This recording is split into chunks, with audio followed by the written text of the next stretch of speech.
Hey Dojo friends, I just received this new sword by RVA Katana. It's a 9260 spring steel sword. So let's take a look at it. Supposedly it's very good for beginner cutters out there, beginner practitioners. So I'm interested to see how it looks. Let's open it up.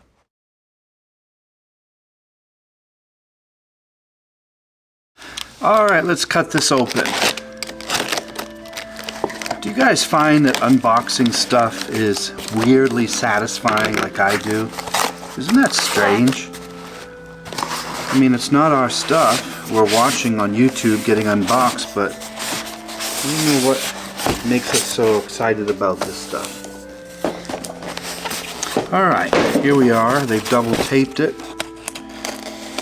I want to thank John and Scott and Mark, and I think Matt is the new guy all over at RVA Katana for sending this to me. And I save all of this stuff to reship swords that I resell.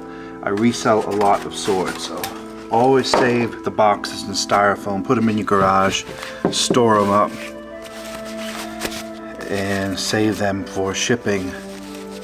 Because they're an unusual size box, so you're not going to find them at Walmart or something.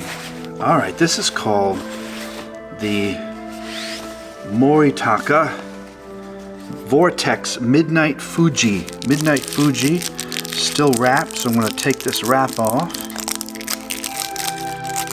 They really wrap these things up because they don't want you to think that 100 human hands have touch these swords. This is from the Moritaka forge. Moritaka has been around for over 200 years, this forge. So I love it when people complain that these are like cheap Chinese forges. These guys have been around for centuries and they know exactly how to make a good product like this. Have my sword pillow here in case we need to rest the blade, but I don't worry about these types of blades. This is a budget sword and the blade is going to get dinged up when I cut with it. I'm not going to cut with this for a while. I don't know if you saw, I ripped my bicep a couple weeks ago and I don't know if it's torn or completely ripped, but it's, you know, as a martial art teacher you're always in pain. There's always some injury that you have. Chronic pain is our best friend, but this one really hurts, so I can't use my left arm very well yet. If I need surgery, I'll wait to cut till after that. But this is the Moritaka Vortex Midnight Fuji. They call it the Midnight Fuji because you can see it has the cutout on the Suba guard looks like Mount Fuji. See it there? These guards are not extravagant. This blade is in several different models. It's the same blade, and what they do is they just change the color of the wrapping and the furniture on here. But this one's called the Midnight Fuji. All of the fittings on here, I'm told, are blackened iron, and it has a full tang obviously all the way out here, probably to about here. It's double pegged for safety, so it's not going to come flying off. This is a practitioner, what I would call a budget sword. Okay, it has blue synthetic silk on here. The skamaki is blue, and it's very tight. Not as tight as the leather, but it's there. The manuki on here are just simple. I don't even know what that is. I'm not paying for the castings on these. These swords, what you're paying for is the blade. You're not paying for the fittings, but they're decent. I've had swords in this price point around $200, $225 that were total crap wrapped. This one from Moritaka is tight, and the Samegawa supposedly is real underneath. It's painted black. This is a very dark and simple sword. There's no shiny bling on here. Looks like the seppa are silver, and the habaki is also silver here. Let me take the saya off, and we'll take a closer look. So there you have it. Very simple. All black and blue, very simple. Habaki, silver, which again I prefer over gold. Seppa is silver here. Plain iron. The weight of the sword is about 2.5 pounds. The overall length is 40.5 inches. That's very standard. Blade length is 28.5. Again, that's a standard length. The handle is 10.5. All pretty standard length. Moritaka, again, as I said, does several models. I think one's in red, one's in like a teal color, and there's another color I can't remember, probably black. Let me just wipe the blade here, and I'm going to go over the properties of the 9260, which a lot of people ask me about. They're always asking, what's the best sword? Well, there isn't one. What's the best steel? Well, it depends on your intention. If there was a perfect steel out there, I would have it, and it doesn't exist. S5 is close. S5 is close, but this is a good sword for those of you out there who want to cut on a budget. It's a lower end sword, but the quality of the furniture is fairly good, and the transitions are very smooth on here. The grip is solid. This is not going to break easily. Now, a little bit about the 9260 spring steel. This is why a lot of people like it.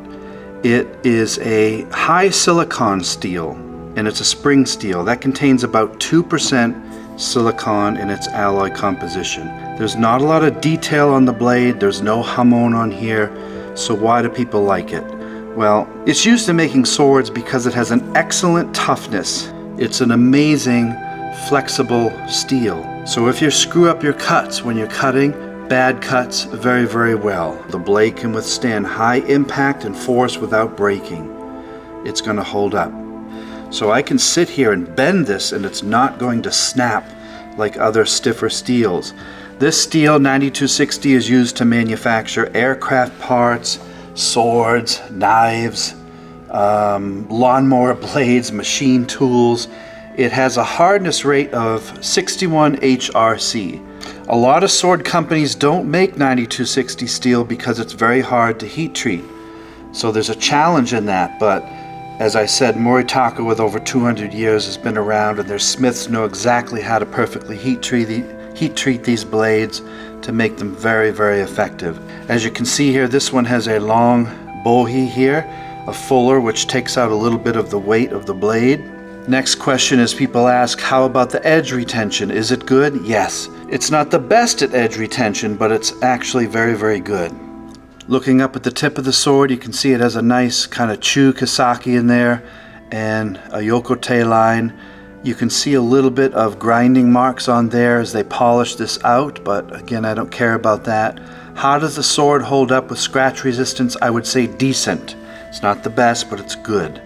Now, how does this 9260 spring steel hold up to other types of steel? Again, as I said before, there's no perfect sword, so what are your intentions? What are you going to be cutting? Hard targets, soft targets? Do you want scratch resistance? Do you want toughness? Do you want edge retention? All of these properties will change depending on what's mixed in with the steel. You have a 1095 steel, which is another popular steel. That is harder. It holds its edge longer. Compared to a T10 sword, which is very popular. That's also a harder steel at a 67 HRC. The tungsten, hence the name T in the T10, can offer better abrasion resistance, but the T10 is nowhere near as flexible as the 9260. This 9260 blade is also called a silicon manganese steel, and again, it's known for its properties in bend resistance. This is excellent for cutters. It has good toughness, great flexibility, it has scratch resistance, and it has a decent edge retention. And these types of swords tend to be less expensive than the T10s and other ones. Now again, the models that you buy through RVA Katana are all the same blade. It's just that the handle color is different and the Suba guard is a bit different. It has a nice Ishime saya, so it's not going to show fingerprints as much as the piano finish. And the end cap and the koiguchi are all standard. I don't know if that's buffalo horn. I doubt it. It looks like some sort of plastic, but it could be. But I appreciate all of that extra work they did at the end of these scabbards. You have your standard kurigata on here. The sageo is dark blue, and that feels like that same synthetic silk on here. That is a really nice feel sageo. I like that a lot. This is a little bit of a higher end one than others I've seen on this price point. The saya, as you can see, is very thin, very thin. It's not a wide saya. Some of them that I have from other manufacturers, the saya tends to be very bulky, so having a thin saya here in your belt is going to be a bit more comfortable on your waist. But there you have it. Let's take a look quickly again at the full length of the blade. 9260 steel, excellent for beginner cutters. I have seen a lot of reviews online. I've seen the guys at the sword shop who know a lot say that this is one of their best cutters for beginners. You're not going to have to worry about bad cuts. It's a handsome plain sword in dark blue and black in this case with the Mount Fuji. This one runs, again, $225 retail from RVA Katana. I'll put a link below where you can order the favorite color of yours. I can't wait to heal up and cut with this thing because I think it's going to fly through targets easily. I've seen videos with people cutting, and it's really just a great sword for a beginner or an intermediate practitioner. If you get a T10 sword and you have a bad cut, it's going to wreck your blade. This one is going to withstand some beating on your targets. So what do you all think? Comment below. Do you have a spring steel sword at home? Do you have a T10? What type of sword do you have? I'd be interested in knowing your favorite steel type in your sword collection and why, and what properties you find with the 9260 that you enjoy over the T10s or the others. Do you notice a difference in the 1095 versus the 9260? Do any of you actually have a Moritaka, one of the series that you can talk about in the comments? I'd love to hear about it. So for now, my friends, I wish you the best of days, and I thank all my friends again at RVA Katana for this sword. It's beautiful. For $225, I highly recommend it. So that's the unboxing of the Moritaka Vortex Midnight Fuji. Great luck in your training, everybody, and your collecting. Have a good one. Bye-bye.